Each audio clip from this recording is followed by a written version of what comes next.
Hello and welcome to a brand new episode of Internet Friends, the episode where we finally got all the technical issues sorted so we can talk shit about British people. Yeah. Who's to say? we literally hopefully. we literally recorded a full 10 minutes talking about the Keithley situation, only to find out that my audio wasn't working and Brie had a call from her car people.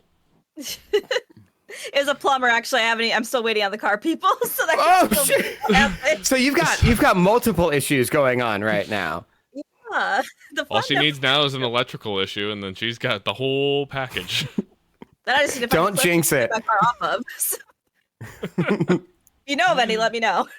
Anyways, but yeah, we were talking specifically about the recent Keithley situation where, again, he didn't have really many nice things to say about British food, and people from, Great Britain got a little upset about it. And I don't know why everybody thinks that it's okay to just pile on Keithley when he doesn't like something.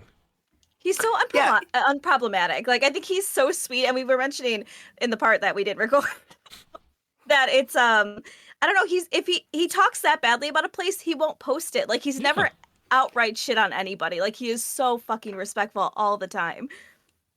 Yeah. The only time he has ever said anything hyper negative is when he felt the customer service treated their customers poorly. Right. And if it's food related, he leaves it alone. Yeah. But And again, like he does say the thing is just like, if I don't have anything constructive to say, and saying like, hey, maybe work on your guys' customer service is a valid critique. absolutely. Yeah. But we were talking previously about, like, because when he was in my neck of the woods in the DMV, he had a similar situation where, again, like, he went on and said, like, I went to a lot of places. I don't have really anything positive to say. I'm not going to, like, here's my experience. I'm not going to name names because I don't want to, like, put these places on blast, which is, I think, a very valid thing to do. Mhm. It And is. a lot of local people shat on him, and they were just like, he needs to hire a culture and research person and like all this other kinds of stuff, telling him how he needs to do his content. I'm like, he doesn't need to fucking do that. He's doing No. it his way. That's the beauty of Keith Lee. He is doing what he wants to do it, how he wants to do it. He's not. Again, there's like people who have like this idea like once you have a certain level of influence, you are obligated to make everyone happy, and I'm just like, no, fuck off. Yeah. And he primarily goes to like privately owned Yeah. mom and pop restaurants. And so the fact that he chooses to not shit on a privately owned company just for the sake of the view Yeah. is Yeah. really respectable. Because those spots literally are just like hanging on by a thread. Like they're like on like the margin of error in terms of like any kind of profit. Like, and sure, that leads to a lot of other problems, especially like with labor and everything else typically. But again, it's one thing to like kind of like shit on Chick-fil-A, which deserves to be shit on, or Absolutely. Yeah. anything else kind of like that. But when you're shitting on like a mom and pop shop that's just like trying to like get by, just no, like he does everything right. And that would be And an then easy also- move for him too, because like obviously rage bait is very popular, has always been popular. So it'd be very Yeah. easy for him to just make these bombastic, really negative reviews, and plenty of fucking people do that on All the TikTok. fucking But time. he's always chosen Oh, not yeah. to, and that's respectable as fuck. And I also will say the British deserve to be made fun of for just about everything, but that's also coming from Yeah. somebody with Irish heritage. So, the IRA part of me is just like anytime we can basically make the British feel bad, like I'm going for it. Yeah, they're like the OG Yeah. colonizers. We can make fun of them for literally ever. So Yeah. Yeah. their food looks like shit. Like that's all there is to it. I've never seen good-looking British food. Not once, not ever. Like you It's talk to all the same color of like gray. Yeah. It just you talk to anybody who's ever like been to England, they'll tell you it's just like you need to go to like the Indian restaurants or like, anything that's like, again, not like local culinary. You have to go to like the places that are like, again, places they colonized and brought food there, not the food that they made themselves. I haven't told did you guys tacos either, which makes me sad because I'm like, I get tacos like once a week, and apparently that's not a thing you can do there. And I'm just like, okay, well, not a Oh, place. I've heard the for them to Mexican believe food me. there is trash. I've heard oh, like it's hard. sure. I'd I've heard believe it's hot it. garbage.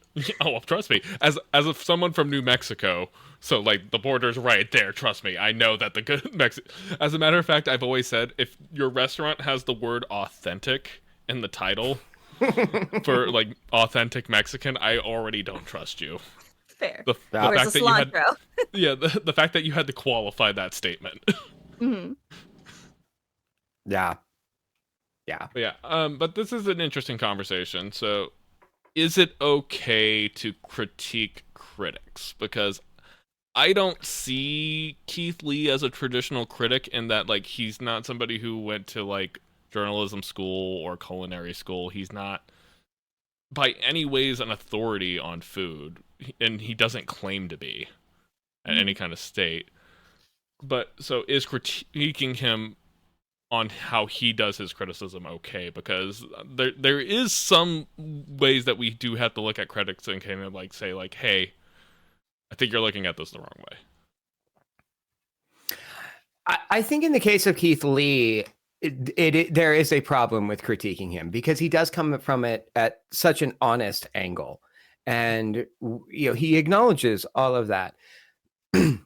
When you bring up the idea of like critiquing critics, I immediately think of like film bros on Letterboxd. Yep. Who think their opinion matters because they watch Taxi Driver at an impressionable age and they're like, cinema. Yeah. So I think it's very what's the word I'm looking for? It's situational. Yeah. I specifically thought of like basically everybody like kind of more or less always putting IGN scores under the microscope because IGN has a history of like doing reviews that make a lot of people go like, who the fuck did you put on this assignment? Yeah. But like that's different because like that's a publisher where you have multiple writers and editors and stuff looking at stuff. So like you have to put the right people on the right piece of media because again, like, giving something a 5 that people who are fans of it think deserve an 8, that sways, and they're a big website and they have big influence over how people make gaming purchases, and other media purchases. So the way they review things matter. But again, with Keith Lee, like he does go with the approach of like, if I don't have anything nice to say, I'm not going to say anything. And I think he should be more or less commended for that. I agree. 100%. I think he's always gone about it that way. And like to your point, Seth, like I feel like he's always been very upfront about all of those things. And also I think it's much less about like the review aspect and like his charity aspect. Like he always donates so much money and like gives back to the community. And I feel like that's what should be what we focus on more than anything. Because again, he doesn't leave a lot of negative reviews. And even if he does, he's pretty constructive. Like I feel like I almost would rather have like a more average person review things like this because then I can feel like on the same level with them. So, and I feel like Keith Lee has always been that for people. Yeah. And I just like, he is a consistently an unproblematic fave. And I wish people just love to like break people down like that because they're like, oh, there's got to be a problem with him. I'm like, maybe there isn't though. Like he's just been a good guy this whole time. Maybe he is just a good fucking guy. The clout chasing of it, like like it's a big problem on Twitch, especially where it's just like, I'm going to cause drama with such and such to get clicks and views, even though like no one cares. Yeah. Yep. I had a thought specifically, and I lost it. Oh, dang. Oh, that's fine. Anyways, moving on into our homework assignment for the week. Yeah. Speaking of not critiquing anything. Well, we're gonna have a lot to say on this one. I think so. I took lots of notes. I took notes too. I took notes. This but I think mine are going to be a little different. I don't know. I think we might be a little bit more in line than you think we are. So yeah, we did Batman and Robin, the 1997 classic, quote unquote, quotes movie by Joel Schumacher. Basically the last Batman movie that was made before Into the New Nolan-verse happened, and starring George Clooney and Arnold Schwarzenegger and Uma Thurman. So Seth, take it away. Well, I picked this because with everything going on, I just wanted something stupid that I could turn my brain off for. And boy, could we. Yeah. I have opinions about Arnold's performance, though. I think that is an underrated performance. I like that he calls Bane Mr. Bane. I think he approached it from the idea of this is like a professor. This is somebody who is very knowledgeable. He's going to have respect. He's going to, and the puns, that's just a dad being a dad. Honestly, like he was playing up the possible autism on that one before we had the terms for it. But I back will when it was say called the main note I have Asperger's. is like everybody phoned in their performances except Arnold. And I would also argue Uma. I think Uma did a great job. Uma went back and forth with me when she was trying to do the whole like mousy like science lady kind of stuff. Like that was forced. But like when she was doing sensual Uma, I was just like, all right, I see what we're doing. It's very Eartha Kitt to me. Like I feel like it's a very Eartha Kitt like homage, and I'm just like, yeah, I feel like I think you had it in the notes too. I feel like Poison Ivy and Mr. Freeze in a completely different movie than everyone else. They're super fun. They're having a super fun time. It's honestly Batman is the first part of this movie. So. I specifically had in my notes. It's just like I really wish they would do a movie where they toned down the femme fatale and turned up the eco-terrorism for Ivy. I Obviously, agree. the writing was not strong enough to like make that work. They definitely had the eco-terrorism aspect going on in there, but like I wanted like it's just like I want her to like take out like Wayne Enterprise reactor. I wanted like blowing up like a Gotham Capitol building for funding like specific stuff. Like there's so much you could do with that character that gets buried under like the femme fatale stuff that basically just gets hammed up for male gaze purposes. Yeah. Brie, what are some of your notes? My very first note was, has this director ever met humans before? Because hey, he only ever watched 23.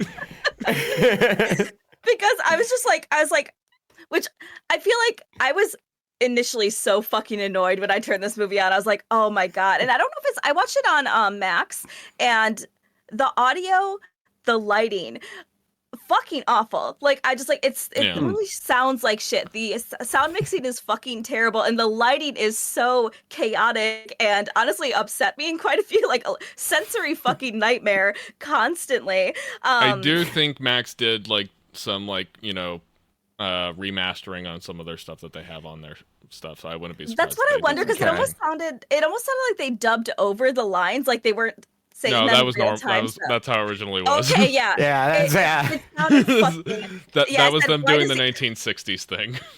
Yes, I was like, why does this audio mixing sound like absolute ass? Because that's what I was thinking the entire time. And the lighting was like, I also said right after, holy fuck, these lighting effects, way too much. But like once I kind of like leaned into the camp of this, like again, Poison Ivy, Mr. Freeze, super fucking fun. I feel like they were having a good time. They did run out of ice puns very quickly, and I was like, yeah, man, there's really not that many you could do. I thought they were just like laughing after each line. I was like, oh yeah, there's only so much you can do with this bit. Yeah, like I did say, at least we don't have the Joker in this movie. The note I have. He was going to be in the next one, though, in flashback. Oh, God. Also, Coolio is in this movie. That was a surprise to me. I forgot about Coolio. Well, I read online, which I think is like a rumor, but that he was hoping to be Scarecrow in a future movie. And I'm like, wait, I want that timeline. Can I have that movie? I think that'd be so cool. Yeah, that's one of those, the next movie, because they greenlit it before this even came out and then quickly canceled it.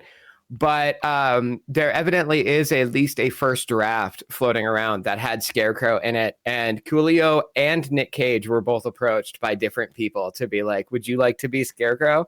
I would bang the table for Coolio on that one. Like, Nick Cage is in enough shit. We don't need more Nick Cage, especially at this point in time of where this would be on the timeline. But I unironically love this movie knowing how it is horrible. Yeah, I agreed. And I specifically watched it this time with the mindset that it is a throwback to the 1960s Batman. Yes. And that made it so much better for me.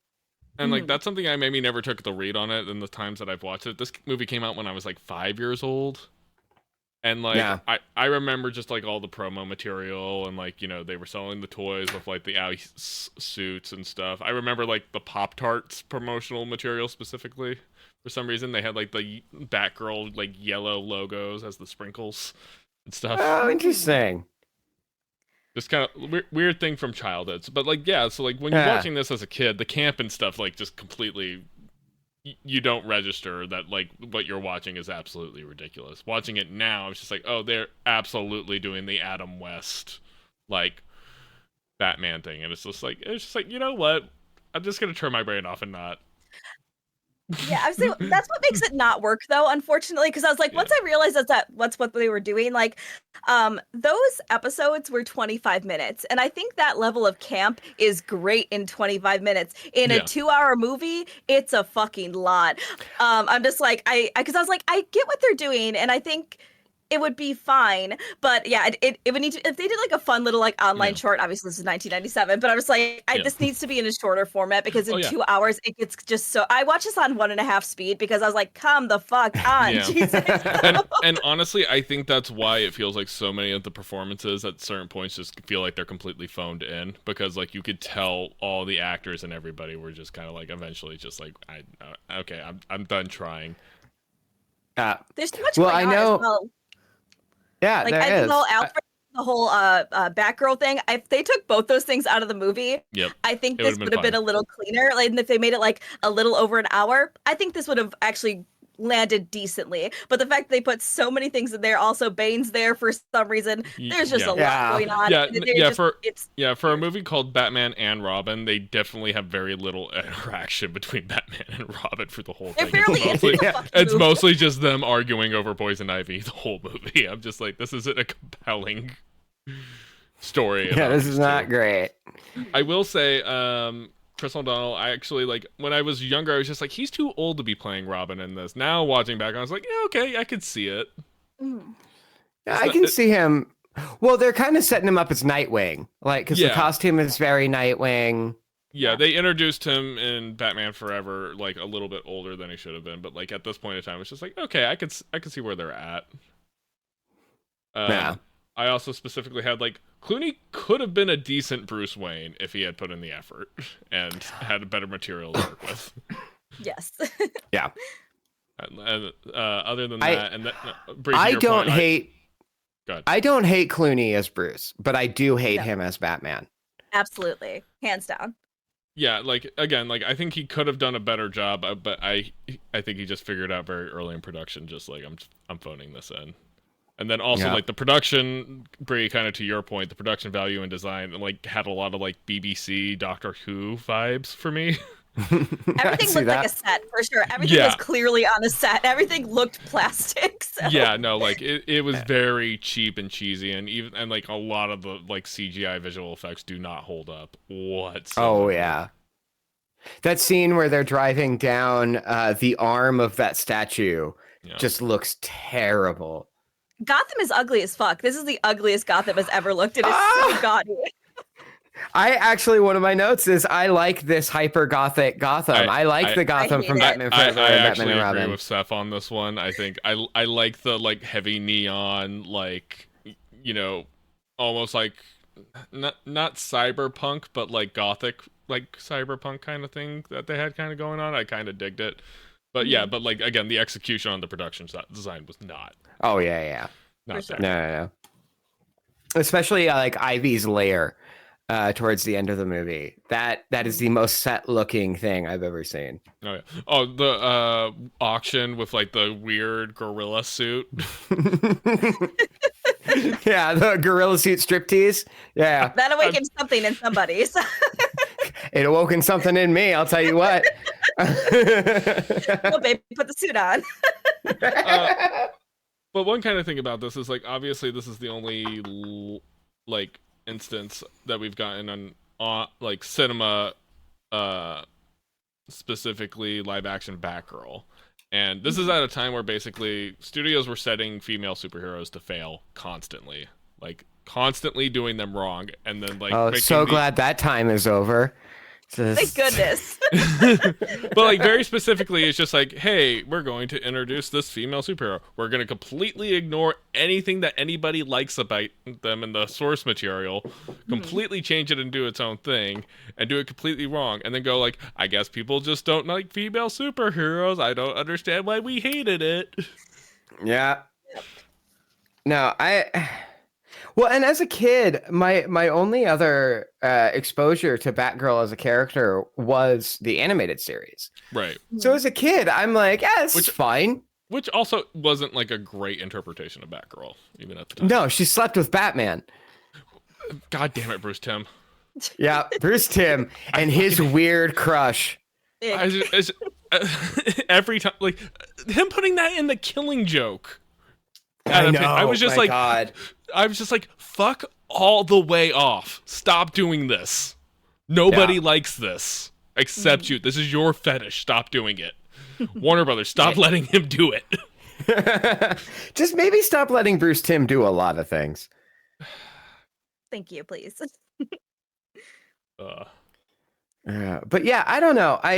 We had that Batgirl movie a few years ago that Warner Brothers canceled. Yeah, you specifically killed. I specifically for tax reasons. A lot, Aaron. I did that out of love for Batgirl. I did not do it out of spite. But you robbed us of Brendan Fraser as Firefly. I know, and that was the thing I felt the most guilty about.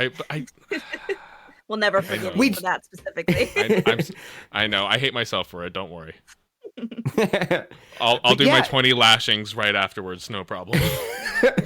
The opening scene from the Da Vinci Code. You just strip down and start whipping yourself.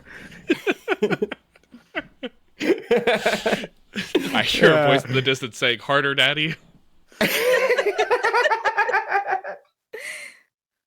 I think that's called DID. But I've completely lost my point now. I love the show.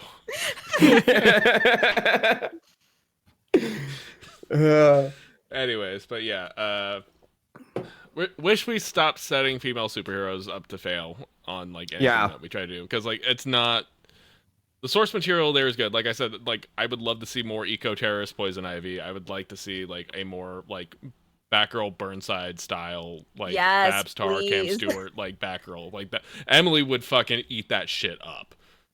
Burnside Batgirl is the best kind, so I'm like, I would take that in a fucking heartbeat. Please. Yeah, no. Everybody go support Babs Tarr on everything she does. She does amazing work, especially on some of the, especially if you're a little bit more on the bisexual and really into hot people side, because she does a great job on that stuff. Great work. Bisexuals are hot people. How dare you? That's why I'm the ugliest person on the show, Brie. What's it like being straight? I forgot straight people existed. Honestly, like we shouldn't, to be fair. It just makes more evolutionary sense if everyone is bisexual. 100%. That sounds like eugenics, Seth. Do we want to unpack that? No. No. This week on Seth Therapy. It really is funny though how like quick eugenics comes up in so many conversations, because I've seen people like talk about like Idiocracy and the state of America right now, and I'm like, you do know that movie is very much pro eugenics, right? Right. Like it's one of those things where, again, I get the attitude of just like, I feel like we need to do some culling in the gene pool. It's just like, here's why that's a problem. Let's circle back on that. Oh, God. Yeah. We could talk about Australia's policies on Aborigines and how that was problematic as fuck. Just again, we're never going to do anything right. No. But we can at least try to be better. We can at least try to be better. Also, survival of the fittest doesn't mean what people think it means. So, as somebody who has read Origin of Species, that's not what it means. Please stop using that phrase. Nope. But yeah, so couldn't Mr. Freeze just sell those diamonds to fund his research? That was literally one of my major thoughts. Was like, you could just sell those giant diamonds you've been taking on the black market and fund your research. You don't need to hold Gotham hostage. Yeah. Also, a note I have is just diamonds equal lasers? Question mark. How does that work? Reflection of light or something. I don't know. But yeah, no. Again, like obviously they didn't put that much effort into writing of the script. Like it was very highly camp. Again, like I think you could definitely do a good Poison Ivy movie if you again dialed back the like I'm trying to wipe out all mammals and have plants take over the earth and be more just like no, take out some deforestation stuff. Fucking go rage against fracking. Do some shit with that, like eco-terrorism stuff. That could work really well.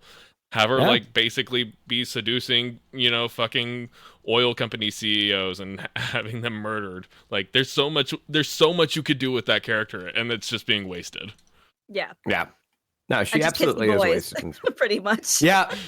Unless they got rubber lips. She doesn't make out with girls because she's actually into them, so she doesn't want to kill them. Yeah. We do love that. when I was a kid after this movie came out, and this is a stupid fucking story, but when my lips would get like really chapped, I would like peel them off like it was that scene in the movie. I did that too. You're not alone on that one. Okay. But yeah, no, I'm not alone. I think we're also all like in the like crosshairs of like where this movie is nostalgic material. Like obviously we can look back on it and be like, yeah, there was a lot of stuff that was not good about this movie, but like for where we were at the time, it was good. Yeah, I loved it as a kid. Bree's not agreeing, but Bree's also the oldest out of us. So I am. So I was 7 when it came out. It's so funny because watching this now, I don't know if I've ever actually seen it. And if I did, it was a super fucking long time ago. I think if it was shorter, I think I would enjoy it a lot more. I think it's too much and it's too long for what it is. Yeah. Again, I think I could not watch this regular speed because I'm just like, honestly, even watching it 1.5 speed, I was like, this is moving so slowly. Speed it the fuck up. I had the same problem when we watched Spider-Man 3. Like 3 was specifically the movie where it's just like you could have cut like 90% of this movie out. 100%. Well, and there are scenes in this movie where I noticed it would be like character says the final line and then it just cuts back and forth between all the characters in the scene for like 10 seconds, not saying anything. Yeah, the action scenes go on like way too long. Like they stay like on way too many things. Just again, objectively, it is not a good movie. Oh yeah. But once you turn your brain off and accept the camp for what it is, it's fun. Yeah, I think it's good if you're intending on riffing on it. Because I feel like I kind of wish like if we had the time, I would have like I'm seeing my partner tomorrow, so like I would have like watched it with him, and we would have like absolutely not been paying attention. Like having to sit and watch it by myself and pay attention and take notes. I was like, this is the worst. Literally experience. laying on the couch by myself. I was just like, this would be a lot more fun if M or just like somebody else was here with me, and we could just basically just be riffing on it. And 100%. But like just sitting there by myself taking notes, it's just like so I basically have to keep all the jokes to myself that I'm writing my notes. Yeah, this is definitely a get crossfaded with a bunch of people and watch it together kind of movie. 100%. We need to organize one of that for the next time we choose a movie like this. Just instead of doing like a normal show, just doing a riff track session. Oh, I would love that. I'm a longtime fan of Mystery Science Theater 3000. I would love that. Yes. Oh my goodness. I did a whole show that was a ripoff of Mystery Science Theater 3000 for like 2 years. I remember that actually. All right. So, any other thoughts on Batman and Robin? I had one more like super small note, and it was just on. Again, I think it's interesting that they included his girlfriend, Batman's girlfriend, in this. Which had no bearing on any of the story. No bearing on anything. Although she is in the comics, which is interesting to me. But she did mention that she's like, Bruce, I can't wait around forever. They've been together for a year. I'm just like, man, what do you mean? Like, you're acting like you've been together for 6 years. And even like the reporter's like, when are you guys, tying the knot? Meanwhile, Emily's sitting behind me who waited 9 years before I proposed. Yeah. A year? That's crazy. Man. That reporter too. Yeah, chill out. That reporter too is only in Batman Forever and Batman and Robin because she is personal friends with Joe Schumacher. So he created that character for his friend. That's on brand. Yeah. Yeah, that's I don't know. I don't really have anything else to say other than Alfred knowing his niece's measurements is a bit creepy. Yeah. There's a lot of stuff about like that was just like, okay, like again, Alfred dying, I get is a good enough plot point, but like again, like here is my niece Barbara. We're not going to go explain how that ties in with actual lore, but whatever. Yeah, I know, and like I noticed too, like there's scenes where they're talking like he raised her, and I'm like, she's at most 22, 23, Yeah. and Clooney's Batman makes a reference to the fact that Alfred has been there at least 30 years. He's like, Right. Hey, you've You never did not- missed answering the door in 30 years. How did they have a relationship? It's almost like they wrote it in later. Right? It's just like Again, that. it's one of those things like once you accept the fact that like it's like this movie is completely ridiculous, you stop caring about the plot holes. Yeah. Uh, Silly movie. Yep. Silly times. It's a good bad movie. There's bad movies, Yeah. but this isn't one of them. So it is a good bad movie. I'm not mad at it. Again, Yeah. in a different context, I would have enjoyed this more. So, and honestly, I think this could have been a good movie in a different context. It's just they need to tighten some things up. And that was one last thing that I wanted to say. Going back to Brie, you saying that the Batman series from the 60s worked better because it was like 22 minutes. Mhm. I like the Batman series. I have always had a massive distaste for the 60s Batman movie for that very reason. It's too long and there's too much. Mhm. The camp is fun, but it's a novelty is what it is, and novelty doesn't last that long. And I think that's the problem. Like 25-minute episode, perfect. Like, and it was very of the time. Like all the shows were like that. But like to do it in 1997, I feel like the second this movie came out, it was already super dated. So it's just like Absolutely. that's not a good vibe. Yeah, understanding your medium and adjusting for it goes a long way, especially as far as that goes. Because like again, we can accept like a 30-minute cartoon to be like a little ridiculous, but when you want to do like a 3-hour long, film that needs to hold my attention, you need to put a little bit more effort into like how you structure the story and the characters and everything else. Yeah, Absolutely. 2 hours. This movie, 2 fucking hours. 2 hours of 2 camp is hours. too much camp. And you feel that 2 hours, especially once you start getting to the third act. That third act drags. I got to be completely honest. I stopped watching. I didn't watch the movie all the way through. That's when I upped the speed. Yeah, I was like, okay. By the time we got to the third act, that's when I was getting up off the couch and like, just like, okay, I'm gonna go fix myself something to eat, and like I could still see the TV, so I don't need to pause it. I was like, don't pause it. We don't need to pause it. Yeah, It's fine. It was straight up like that was the moment where I was just like, all right, so like I'm just kind of like my brain's turned off, so I might as well get other things done while the movie's on. 100%. I can listen to it. It's fine. You got the gist. It's fine. Well, talking about a little bit, because we mentioned how like some of these things work for like say an animated series or a shorter piece of content. Do we have like some favorites for say like adult animated series, or just animated stuff in general? I personally love home movies. It's my favorite animated series of all time. I'm glad you know it because I have mentioned it to so many people and been met with, I've never heard of that. It's a little niche, but it is good. Yeah, I mean, it came on at 3:30 in the morning on Adult Swim, so like, I love it. Swim. Yeah. For people who aren't aware, it's Lauren Bouchard, the creator of Bob's Burgers, and Brendan Small, the creator of Metalocalypse. It's the show they both did before then. Lauren Bouchard, I love his work from Dr. Katz to Home Movies to Lucy, Daughter of the Devil to Bob's Burgers, and he works largely with the same staff all the way through. So like the voice of Bob is the voice of Coach McGurk on Home Movies. And you can tell if you've listened to it. Yeah. He does nothing to change his voice between Archer. It's a great voice. Nothing wrong with that. Absolutely. But yeah, I went back the last couple of weeks and have been watching some home movies, and I that's why I brought it up on the doc, is because I just love this show so much, and I wanted more people to know about it.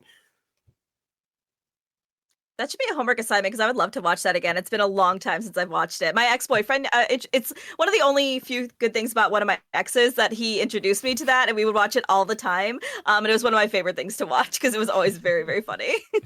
I have been wanting for years to go as a couple's costume on Halloween as Louis Braille and Louis Pasteur, which is from the episode Director's Cut, where they make a musical about Franz Kafka's Metamorphosis. That's my favorite episode, and yeah, but no one's gonna get that joke. No one's gonna get that reference, no matter what. Some of my favorite jokes to do are ones that I know no one's going to understand. That's my existence on this podcast. We're like, yeah, Seth, for sure. Whatever you're talking about, I love that you love that. Well, like Brie said last week, she's just like, you've given Brie the confidence to tell people, just like, I have no idea what the fuck you're talking about. I don't know what that is. I don't get that. But sometimes I do get it, and this time I did. So and that's what makes it worth it. Exactly. When you do find that one person that knows what you're talking about, you're just like, did we just become best friends? Yes. Yeah, no, I call them one percenters, which is a term I got from a Simpsons commentary track where they go, every once in a while we do a joke that only 1% of the population will get, but it's a good joke, so we have to do it. Yeah. And I love making those in my personal life just to see who around me will get it. Yeah. It's always one of those things where it's just like you just throw it into the room and you're just like saying, there it is. Yeah. I do get that because honestly, when I used to cosplay, one of my favorite things to do was cosplay very obscure DC characters. And my first cosplay ever was Knockout from the Secret Six. And let me tell you, almost nobody knew who I was, except a couple little kids came up to me and said, "Oh, it's Mrs. Green Lantern," and they were very excited to meet me. I'm like, "I'm not, but I'm glad you're excited." There was one person that was like, "Are you Knockout from the Secret Six?" I'm like, "Fucking yes!" And we were so fucking hyped. It was like one out of like thousands of people. Was it that your like profile picture for a hot minute for a while? For sure, yeah. It was. No, actually, that was a Black Canary cosplay, but also that was an obscure Black Canary version. So yeah, like it was Black Canary, but not like the one that everybody would recognize, especially at that time, because like at that point it was all just like leather jacket and blonde wig. Yes, exactly. But yeah, like it's fun to like find those connections. It's like, you know, it's rare, but it's worth it. So I'm with you on that, Seth. Hey, go. I'm glad I'm understood. But yeah, no, as far as like animation goes, like we've done a lot of animated series and stuff on the show, and things that I'm familiar with before, things that like I got introduced to. I really liked She-Ra when we watched it. That was really fun. I enjoyed that. The best. Obviously, my comfort show is Clone Wars. I actually got asked recently, like, what's my guilty pleasure, like, TV show, and I was just like, I'm gonna be honest, I'm just gonna put on Clone Wars. I'm a recovering Star Wars nerd, and so, like, I need a Star Wars that at least makes me feel like that they knew what they were doing at, like, one point for, like, a small point in time. For a hot second, they knew what they were doing. Mm-hmm. Before they cared Disney about the bought story, it. I think.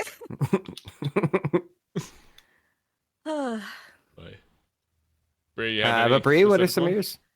I think I know you mentioned She-Ra, which is like the one that I'm mainly thinking of because like I don't. Did either of you finish that show, by the way? Because the ending is so good, it makes me cry every single time. I think I did. Yeah, no, I finished it, I did, and then I had already like watched it passively with M, so like I knew all of the plot beats already leading up to the end, but like I did get through all of it by myself, so.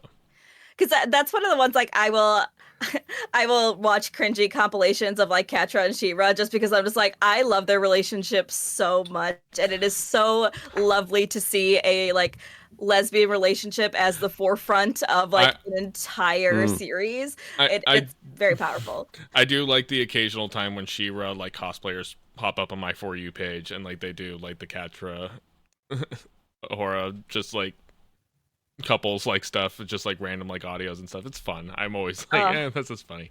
It's such a great couple. I just like, that's probably the biggest one for me. I will say also, which I haven't watched it in a long time, but I was a big fan of like the Teen Titans. Not Teen Titans Go is okay, but the one that came out before that, like I adored that show. It definitely has its problems, but it's also a little hard to find right now. I actually had to physically buy it to watch it for a while, which I hate having physical media. So it is now. For a while, it was like impossible to find. Like it was just like I think it was a weird like rights issue with it. Yeah, exactly. So, but yeah, I think those are the two off the top of my head. I can't really think of anything else right now, but those two, like She-Ra is one of the best shows I've ever. I really want to get her sword tattooed on me somewhere. But it doesn't really go with my motif, but maybe I will do it. So. Yeah, I know I need to catch up on Invincible. I remember when the first season of that came out, I was like, I was just like people who I know didn't know about Invincible. I was just like, hey, just so you know, watch this thing, and then didn't tell him anything about it.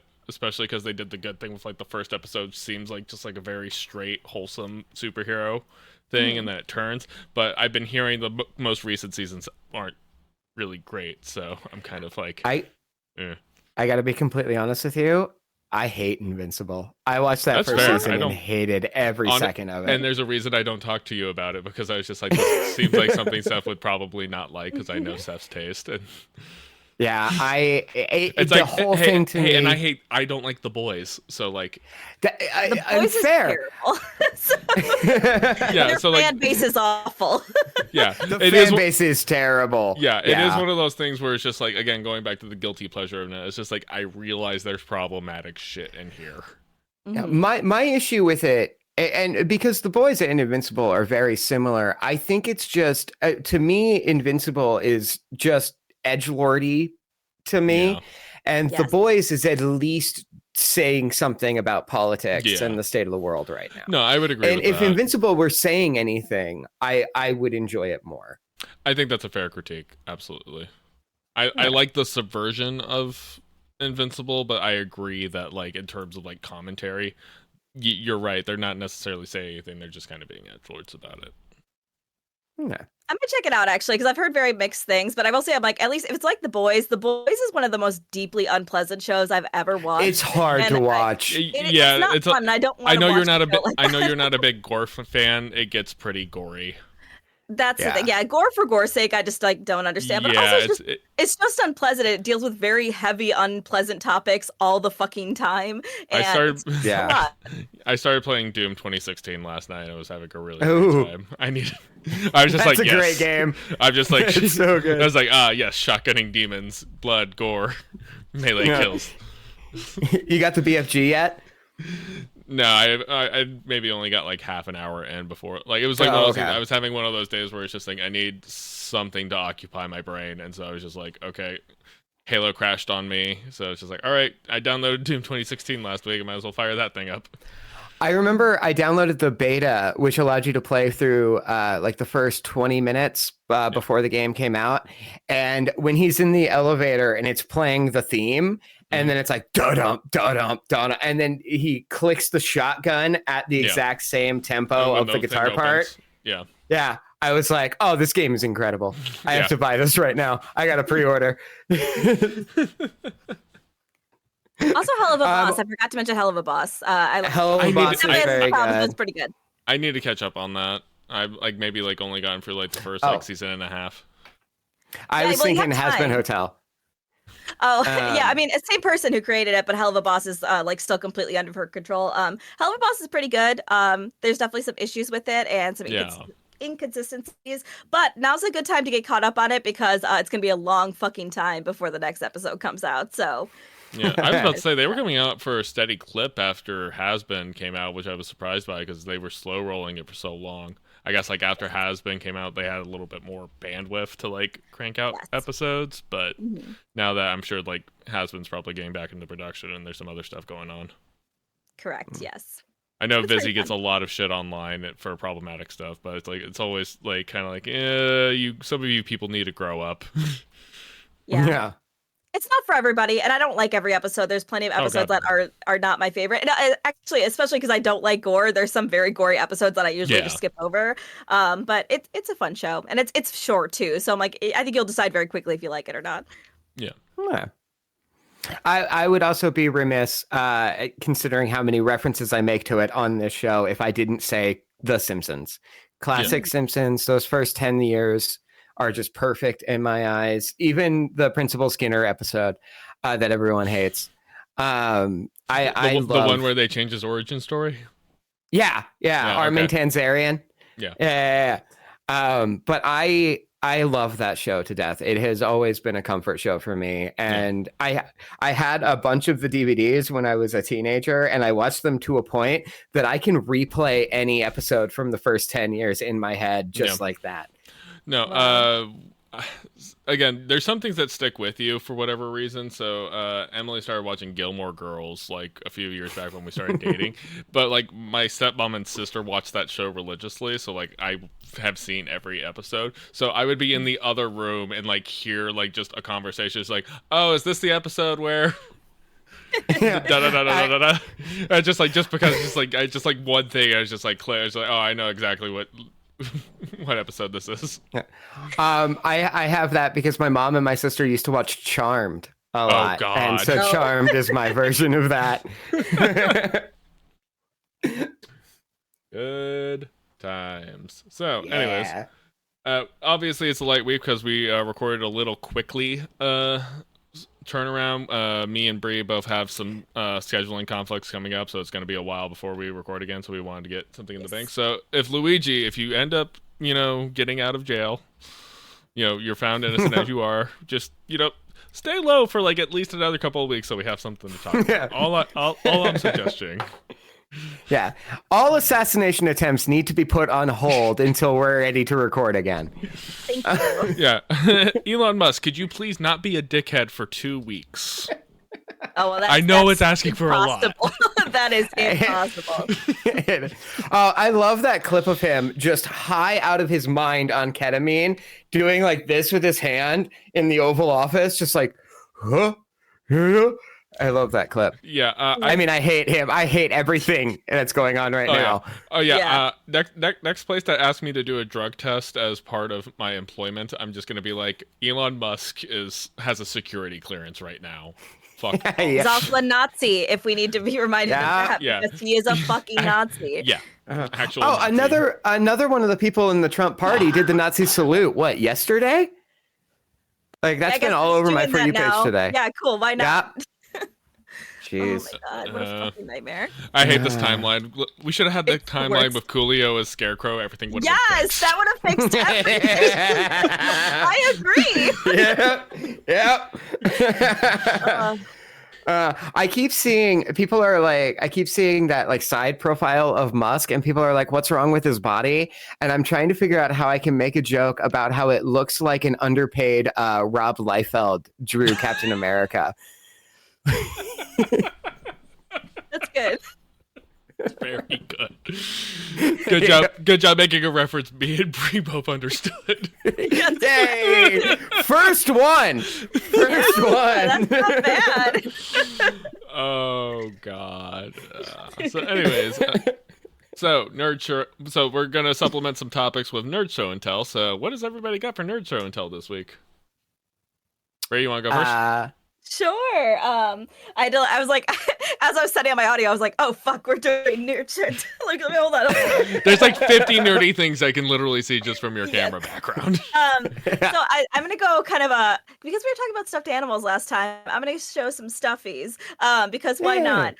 So I got these owls, and I got 2 of them, because I didn't want them to be alone. And here's the cool thing about them: they are made from upcycled wool sweaters, so they just like took the parts that were still usable and they made them. I was about to say they kind of have that like old sock monkey vibe. Yeah, exactly. And I got them from a super cool thrift store in Michigan called the Rabbit Hole, and they just like sell a bunch of stuff like this. It's one of the coolest. Me and my partner, it's like we love thrifting, so it's like it's such a cool find, and I love them so much. And on top of that, one of my old coworkers is selling her crochet creations, so I bought a couple of them. One of them's at work, but I have these pair of penguins. One has a bow tie, one has a bow. So super adorable. And so cute. I got a snake. Ooh, that snake's great. Little face. Well, I was just telling my brother yesterday. I was like, hey, we're in the worst timeline, and my car's fucked up, and everything's awful. But I do have a crochet snake, so I think I'm doing okay. That makes up. Yeah, that makes up. Everything's coming up, Millhouse. Sure. Yeah. That's my show. I think he's pretty neat. Does your friend have an Etsy where they're selling those, or a website of any kind? I have to double check with her because she was just selling it on her Instagram page, which is like her personal page. So let me find out on that. But if we can, we'll post it somewhere. Absolutely. We'll make sure our link's in the description if we have it. Yeah. Mine is the prized piece in my very limited record collection It is an original release of Starfleet Project by Brian May and friends. Brian May, yeah. Brian May is the guitar player from Queen, and this is a collab between him and Eddie Van Halen and a couple other musicians that they recorded over a weekend in the early 80s. I first became aware of this because one of my favorite guitar players, Brendan Small, who I mentioned earlier, he posted a picture on Instagram of him being like, I'm so glad I was finally able to track down this like really rare guitar nerd record. And I saw the cover and I was like, pretty sure my dad has that album. So I like called up my dad and I was like, do you have Starfleet? And he tells me the story of how when he first read about it in Guitar Player, he called around to every record store in Denver, found the only one that had a copy, and then drove out in a blizzard to get it. And I was like, oh, wow. Yeah. And I was like, can I have it? And he's like, yeah, if you can find it. So I went over to their house, dug through their closet and found it. It's an original pressing. That's an awesome find. That's Super an awesome cool. find. I love that. I love that. And it's a really good record. My record player has since broke and I haven't been able to listen to it in years, but I love it. It's very good. Hell yeah. Nice. All right, yeah. Well, so if anybody knows anything about me, I come from a big video production and camera background. I did a lot of photography professionally back in the day. I don't do it as much as I used to because people don't like paying photographers for some reason. True. Weird. But I do have this camera I bought when I first moved out here into Virginia. Ooh. This is my Fuji X100F. F stands for, I believe, the 4th gen. Now they're on like the 7th gen of this camera. But it's a very fun like conversation starter because people see it and they think it's like an old like film camera, but it's actually digital. Oh, interesting. So like, but it looks like an old film rangefinder style camera. So there's some things broken on it. The viewfinder has like a digital like toggle that you can toggle between. So you have the classic viewfinder and switched over to the screen. There's something wrong with the motor, so like the screen doesn't come up. So like there's a weird ghosting effect if I try to do digital. So I have to shoot it in a traditional style. But I'm okay with that because that's actually funner. Like it's like a weird thing because a lot of modern camera technology is like, you know, they do most of the work for you these days. Like they very much lean into the point shoot. Everything has like an AI like, you know, processing kind of system to it. The autofocus stuff is like super quick, but I like cameras that slow me down more than they speed me up kind of thing, like make me actually think about it and, you know, learn like how to actually do the things as opposed to just like, again, just like let the tech do everything for you. And so this is like the camera I typically like carry on me aside from my cell phone. Like I like mostly just use my cell phone camera for like I need to like take a picture of this to remember it or to send to somebody or whatever. But like if I'm taking actual photography, like I use this. Nice. Very cool. That's nice. It looks really cool too. It does look. It's got that. Yeah, it's a big conversation starter every time somebody sees it because they instantly think it's an old film camera. Oh, I'm sure. That's what I thought when you first picked it up. I was like, "Oh, cool." Same, yeah. Well, I also have like a couple of old film cameras up here. Most of them are just things I've inherited. I got a couple of things from Emily's grandfather, who passed a few years back, and he had like some old film cameras. He has like an old Kodak from the 1920s and like a World War II era German camera that I inherited. He's Jewish, so he wasn't on that side of the German side. He's Jewish. He wasn't on that. As far as the part of history that like needs to be talked about. Sure. Yeah.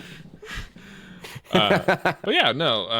I like cameras. I'm trying to get back into doing some of the more artsy things that I used to do. I've talked to Seth about doing, trying to write music again. I still suck at it, but I'm trying. You gotta suck first before you can be good at something. Yeah. You gotta be real bad. I've always been more of an improv artist as opposed to like somebody who like writes the shit I do down. Like it's always just kind of like in the moment, pen to paper. Like never like try. Like I'm never gonna write a novel. I'm probably never gonna release an album. But like you put an instrument. But you're a white man in his 30s. Aren't you working on a book? Yeah, but I'm not racist. That's true. I do have a podcast. He checked one off already. It's fine. But hey, I at least invited a woman onto the podcast. Yep. True. So I'm already like slightly better than most. Only As again, I slightly. don't think straight white men should exist. We have to at least be a little like.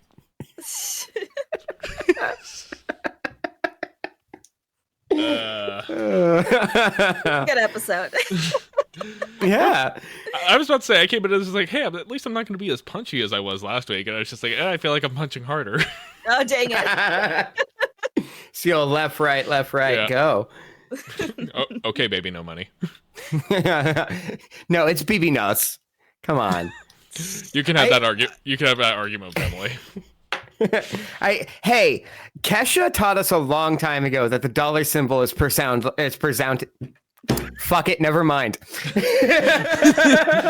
So what you're saying is that it's Dead Mouth. You agree with me that it's Dead Mouth 5 and not Dead Mouse. Yes, it's Dead Mouth 5. Okay. Long live Kesha. We love her. Kesha's Yeah, absolutely. Yes, we love Kesha. I'm glad she's free. I wish she was releasing more music. Yes. She shows up on my For You page from time to time, and I'm always happy. All right. She's great. So, anything else we want to broach, guys, before we wrap things up? No, All right. I think I'm good. Well, next homework assignment is me, and since we're going to have a couple of extra weeks before we meet up again, I am going to do something we haven't done yet and actually give the first reading assignment. Ooh, okay. Hey. And I'm also breaking a trend in that I am not picking something light. I'm very sorry to both of you. Okay. Okay. I want to revisit Watchmen. Oh, okay. I'm gonna And have to find my copy. I was about to say, find a copy however you please. It's never gone out of print, mostly despite Alan Moore. Find a used copy, find a friend who has a copy, pirate a copy off the internet. Do whatever Use you your gotta local do. library. Use your local library. Yes. Absolutely do that. I've actually been meaning to start going to my local library and getting a card just to be a place. Because it's literally just across the street from me. There's no reason I shouldn't be hanging out It's the there. easiest way to protest, Yeah. by the way, friends. It is your library needs your Absolutely. support. Yeah. I so- know I have a copy. I was gifted one years ago. It's around here somewhere. I'll find it. Yeah, and again, Alan Moore will not be mad at you for, getting it off of an illegal website. So, it's all good. Yeah, it's true. He's too busy writing that book that'll end the world. I'm still waiting, but I mostly want to focus specifically on media literacy and specifically, writer's intent versus how people react to it. Because there's a lot of stuff in here that, again, people read it, it's like, wow, I really love this. It's just like, okay, we need to talk about why you love this because I don't think you understood the assignments. I love Rorschach so much. I'm literally 50 pages already into this, and I'm just like, fuck Rorschach. Fuck right off. And then He eats cold beans out of a tin. How dare he? What is it, British? That's the problem with that character and not all the 100%. things. We'll talk not more about anything else. Yeah, we'll talk about it. We'll talk about it more. But yeah, I specifically want to kind of look at it from that angle. And then if you want to do extra credit, you can watch the Zack Snyder film. But I'm not going to require anybody watching a Zack Snyder film because I don't hate you. I appreciate that. I appreciate that dearly. Twice was enough for me to see that movie. I saw it in theaters with my parents when I was 12. So did I. No. Just Dr. Manhattan's dog straight in. Oh, that was my dad's biggest complaint. My dad's biggest complaint, a conservative Christian man, was like, he should have put on some pants. I didn't like seeing that much dong. Oh, that's the problem. Yeah. It was definitely a thing where it's just like, it was like I was there with my dad and my stepmom and my step siblings, and I was just like, okay, did you guys not know what Watchmen was before you took us to this? Because I feel like you guys should have researched it a little bit. But Just a little bit. But yeah, that's extra credit. You don't have to do that. I don't recommend that. But at least read it. It's obviously one of the thicker graphic novels, but because it's a graphic novel, you can blow through it pretty quickly. Yeah. And I think we've all read it before too, so that'll help. Yes. Yeah, no, this is just a retread of something we're all familiar with. Yeah. Oh, that'd be good though. I look forward to revisiting it. Same. So anyways, that's our episode of Internet Friends. I am TCK Media Productions. On most platforms, you have That's F23, who you can still see on the Takia Talkies until eventually it falls into fascism. Yep. In which case you won't be sorry anymore. Hey, as long as they keep paying me, I'll keep making TikToks. Fair enough. And then you have the Raccoonaloon herself. You can check her out on Game Birds, where she talks about indie games with her friend Alice. It's a great time. You can also check out our Unpacking episode, where we talk a lot about specifically Game Birds and, like, you know, how influential that stuff has been. We appreciate it, and we will see you guys next time. Bye.